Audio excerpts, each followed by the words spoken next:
Solar glass. Is this the most recent one, or? That's just something I probably months ago I downloaded it. Like when I was there at Tesla doing the training a couple months ago, I went in the room where they had that. I did take a bunch of pictures.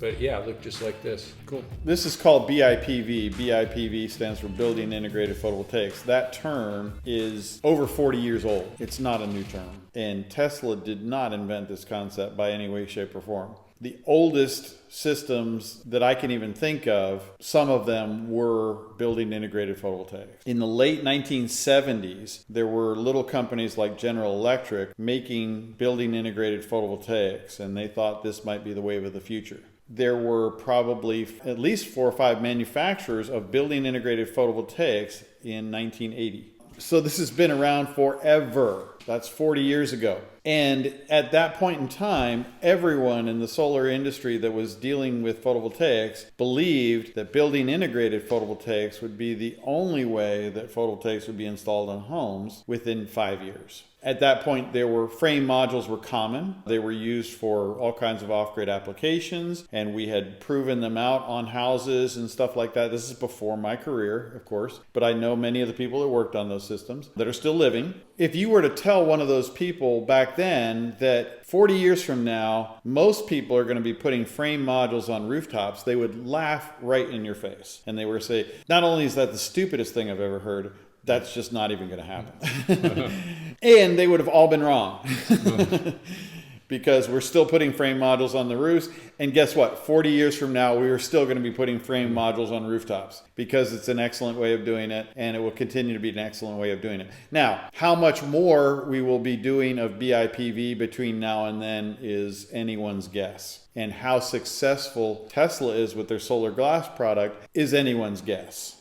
We root for companies like this, and it's a cool idea and it looks pretty, but if I had lots of money to put on it, I wouldn't put it on this. Because who knows? I could be totally wrong. I've been wrong before. But building integrated photovoltaics, a lot of people that are new to this industry think this is a new idea, a new concept, and why hasn't anybody thought of it before? No, they've thought of it 40 years ago or more. Actually, the concept goes 60 years ago, easily. That people thought about doing this. It's just exceedingly difficult to do it well and to do it in a way that really looks good. Frame modules don't necessarily look all that great, but it's a lot easier to make frame modules look good and install them cheaply than it is for a building integrated system to look good, install cheaply, and actually work for a long time. We've had many building integrated products over the years that have failed miserably because of the number of connections, because of the products that were used, because of the materials that were used, the fact they run higher temperatures, all kinds of things that contributed to the out-and-out failure of many attempts of this in the past. That has caused a lot of folks to shrink back from this very difficult task of creating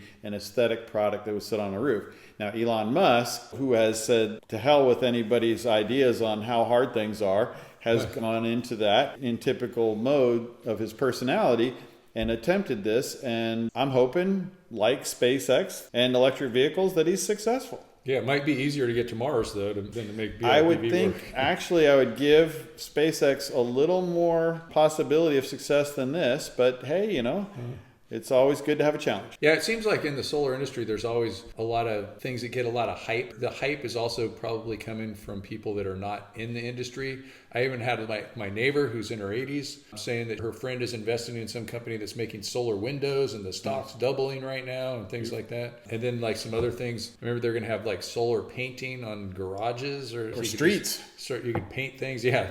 Solar roadways, solar freaking roadways. Yep, exactly. All kinds of great ideas. It's wonderful to kind of think out there, but the reality of costs and all the rest come into play, and longevity, reliability. I mean, those are huge issues. And that's why we venture into these great, cool ideas, and then we retreat back to the things that work, which are frame modules. We go into these places and we come back to frame modules every time. And it's like, I'm hoping we have cool stuff like this in the future, but it's going to be too expensive for me to buy. So I'll be putting frame modules on for a while. Yeah. And the frame modules too, it gives you a nice air gap under there and it cools your house on even. Yeah, this is actually a pretty good system for that too. I mean, you can build roofing materials that have cooling underneath it. In fact, a tile roof in general is a cooler roof than a comp shingle roof, for instance.